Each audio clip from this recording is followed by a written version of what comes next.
Hello and welcome back to Pale Blue Thoughts. Let me start this video with a general knowledge question. Who are these people?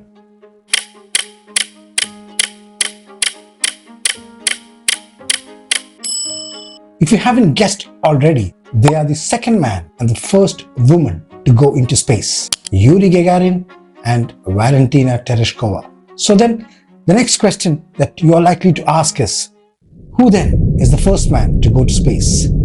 That, my friends, is the story of today's video. If you open a science book, it will tell you that the first human to travel into space was Yuri Gagarin in 1961. That mission took years of planning, powerful rockets, thousands of engineers, and a deep understanding of physics. Even today, going to space is dangerous and complicated.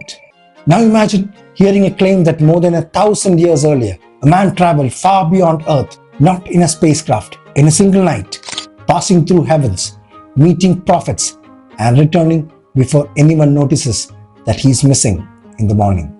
That claim comes from the story of Isra and Miraj. For millions, this story is sacred and a deeply meaningful miracle. But when we look at it from a historical and rational point of view, it raises questions that are worth exploring carefully. So, let us walk through the story step by step, calmly and honestly. Because when we slow down and look carefully, it becomes a fascinating story.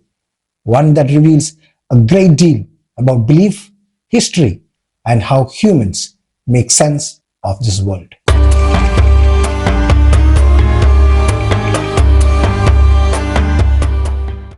According to Islamic tradition, one night the Prophet Muhammad was taken from Mecca to Jerusalem in an event called Isra.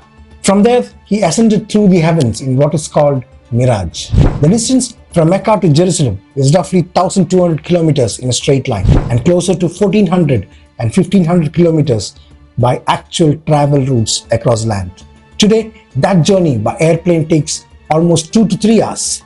By car, depending on desert roads, it would take over a day of continuous travel. In the 7th century, traveling by camel caravans across the desert terrain would typically take several weeks, sometimes longer. Yet, the story of Isra describes this single journey happening in a single night. When we place the claim next to what we know about geography and travel, it immediately gives us a sense of just how extraordinary and how unlikely the account is meant to be. The detailed version of this story comes mainly from Hadith literature, especially narrations preserved in collections like Sahih al-Bukhari. I won't quote the Hadiths for want of time, but I will link it up in the description. In these reports, one night, Muhammad is brought a creature called Buraq by the angel Gabriel. It is described as white, larger than a donkey, but smaller than a mule, and incredibly fast. He rides this creature to Jerusalem, but before the travel, Gabriel is said to have opened Muhammad's chest, removed his heart, washed it in a vessel as a form of spiritual preparation, a purification before the journey through the heavens. Before reaching Jerusalem, the narrations describe several stops along the journey. Gabriel is said to have instructed Muhammad to pause and pray at Yathrib, later known as Medina, the place that would become central to the early Muslim community. Then they stop at Mount Sinai, traditionally associated with Moses receiving revelation. Another stop is at Bethlehem, linked to the birth of Jesus. In the story, these moments feel almost like a guided passage through sacred history, connecting the journey to earlier prophetic traditions before arriving in Jerusalem. Then they descend at the Mosque of Al-Aqsa in Jerusalem and offer another set of prayers. From there begins the ascent. So did Muhammad travel to heavens on the winged creature? No. In the primary narrations, Buraq is only used for the journey from Mecca to Jerusalem. Upon arrival, Muhammad is said to have tied the animal to a ring at the mosque, a detail mentioned in Sahih Muslim. From that point onward, the story focuses on Gabriel guiding the ascent through the heavens. The Hadith then described 7 heavens stacked in layers with prophets stationed at each level. That reflects ancient Babylonian cosmology, where they believed 7 skies stacked one upon the other. At each level of heaven, there is a gate. At each gate, Gabriel approaches, announces himself, identifies Muhammad, and requests entry. Knock, knock. Who's there? Gabriel. Who's with you? Muhammad. Has he been invited? Yes. The gate opens. And then the same exchange happens again at the next level, and the next, and the next. It is hard not to notice how the universe here seems to run like a very orderly building with security checks. No biometric, unfortunately. Inside these heavens, Muhammad meets prophets from earlier generations. In the first heaven, Adam. In the second, Jesus and John the Baptist. In the third, Joseph. In the fourth, Idris. In the fifth, Aaron. Sixth, Moses. Seventh, Abraham. Each greets him and acknowledges him. The same process is repeated 7 times, like clockwork. From a storytelling point of view, this is powerful. It connects Muhammad to a long list of respected figures and places himself within the same tradition. During the ascent, the narrations describe a moment that feels unexpectedly human. After meeting Moses, Muhammad is said to pass by and Moses begins to weep. When asked why, Moses explains that a prophet has come after him whose followers will enter paradise in greater numbers than his own. Remember this detail in your memory, for it will come handy later. Remember that Moses is central to Jewish tradition, while Muhammad is central to Islam. Eventually, Muhammad reaches the final destination. In paradise, he sees beautiful gardens, flowing rivers, and a realm of peace and reward. He is taken to a boundary called Sidrat al-Muntaha, described as a great tree marking the limit beyond which no one can pass except by divine permission. As the journey continues, the narrations describe Muhammad seeing 4 rivers near the boundary of paradise, 2 visible and 2 hidden. When he asks Gabriel about them, he is told that the visible rivers correspond to the Nile and the Euphrates, while the hidden ones belong to paradise itself. It's a fascinating detail linking earthly geography directly to the cosmic landscape described in the story. Also, don't forget that Muhammad mentions 2 rivers that he knew very well. Not the Ganges, nor the Amazon, Nile and Euphrates. In hell, he is shown scenes of punishment, people suffering consequences linked to moral failings such as dishonesty, exploitation, and betrayal. As the story describes what Muhammad sees in hell, there is one detail that stands out. He is reported to have said that many, or even most, of the people in hell were women. When asked why, the explanation given is that they were ungrateful to their husbands, did not appreciate kindness, and complained too much. To a modern listener, this can sound more like a reflection of the social attitudes of the time, when obedience to husbands was seen as a major moral duty. It naturally raises a question. Is this describing a reality for all time, or does it reflect the expectations of a patriarchal society? Either way, the passage shows how ideas about morality in the story are closely connected to the culture in which it was told. Muhammad is finally brought to the presence of Allah. So did Muhammad see Allah? Some narrators suggest that he saw a light. He did not see Allah directly, or he saw with his heart. A famous report from Aisha says, whoever claims Muhammad saw his Lord has made a mistake. So what transpired between them is a mystery, but what happened at the end is pretty obvious to all. As Muhammad is set to return, Allah grants him a gift. A command is given that Muslims should pray 50 times a day to Allah. Muhammad happily accepts it and starts his descent. On the way back, he meets Moses, who tells him that this will be too difficult for his followers and advises him to ask for a reduction. Muhammad goes back. The number is reduced by 5, and Moses again repeats that this would be too much and asks him to go back again. As the number of prayers is reduced step by step, the narrations describe Moses repeatedly encouraging Muhammad to go back and ask for further reduction. This back and forth continues until it becomes 5 daily prayers. After several returns, Muhammad says that he feels shy to keep asking again. At that point, the number remains at 5 daily prayers, with the assurance that they carry the reward of 50. For believers, this functions as an explanation as to why they pray 5 times a day. It is interesting to imagine a world where the original requirement had stayed in place, because it raises an important question. When exactly would anyone have had the time for anything else? The world would have been a safer place, perhaps? What do you think? Let me know in the comments. As the story describes the number of prayers coming down from 50 to 5 after repeated back and forth, the exchange has a strangely familiar rhythm, almost like bargaining at Sarojini Market, where persistence often brings the price down. The negotiation unfolds in stages: 50, then less again, until a workable number is reached. And naturally, a question presents itself. Does anyone negotiate with God? If God is all-knowing, wouldn't he already know what the final number would be? If the outcome was always 5, why begin at 50 and walk through this extended back and forth? The scene almost plays out like a carefully staged drama. One might even say it feels like absolute cinema.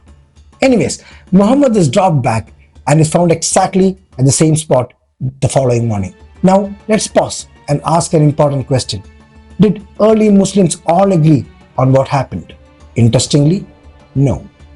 Early historical sources record that when Muhammad described the night journey, reactions were mixed. Some listeners believed him, but others were skeptical, and reports say that a few who had followed him found the story so difficult to accept and they turned away from Islam. Even in its own tradition, the story is presented as something that sounded unbelievable when first told. Some reports attributed to Aisha suggest that Muhammad's body did not physically leave, meaning the journey might have been a vision or a dream. Other narrations insist it as a physical journey. This tells us that even early on, people were confused about the nature of the experience. Next, consider the location: Jerusalem. Historically, early Muslims prayed towards Jerusalem before the direction was changed to Mecca. Linking the journey to Jerusalem places Islam within the wider Abrahamic tradition and connects Muhammad to earlier prophets like Moses and Jesus. At the same time, historical records show that Jewish communities did not accept Muhammad's claim to prophethood. So while the connection is clear, acceptance was not universal. There is also an important historical detail to consider. The Jewish temple in Jerusalem was destroyed by the Romans in the year 70 CE, and for centuries afterwards, there was no functioning structure on the site. The building we know today as Al-Aqsa was constructed decades after Muhammad's lifetime, during the Umayyad period in the late 7th century. This raises an important question. When the story speaks of a journey to the farthest mosque, it appears to refer to a place that in physical terms did not yet exist in its latter form. A human being could make a historical mistake. The harder question is how one understands it when the claim is framed as revelation. When we step back, we notice that stories of journeys to heaven are not unique. In the Bible, Elijah is taken up in a fiery chariot. Christian tradition speaks of Jesus ascending. In Hindu stories, sages travel between worlds. Greek myths describe visits to Mount Olympus. It shows clearly how humans across cultures imagine journeys to the heavens, each shaped by their worldview. Now, let us bring in what we know today. Space is not simply up there. It is a vacuum with no air, extreme cold and heat, and dangerous radiation. Humans cannot survive there without protection. Even reaching low Earth orbit requires rockets, careful planning, and enormous energy. Then there is the scale of the universe. Light travels incredibly fast, about 300,000 kilometers per second, yet it takes over 4 years to reach the nearest star beyond our sun. The Andromeda Galaxy, our nearest large galactic neighbor, is about 2.5 million light years away. That means the light we see from it left before humans even existed in our current form. Against this vast backdrop, ancient descriptions of layered heavens reflect the understanding people had at the time. A universe imagined as levels above the earth rather than an expanding cosmos. Some people respond by saying the journey was miraculous beyond the laws of physics. That is a matter of faith. But from a rational perspective, saying it is a miracle means the claim cannot be tested or examined. Others say the story is symbolic. That is also a valid interpretation. But then it should not be treated as a literal journey through space. There is also a psychological angle. Humans across cultures report vivid dreams and visions that feel very real. In religious contexts, such experiences are often interpreted as divine encounters.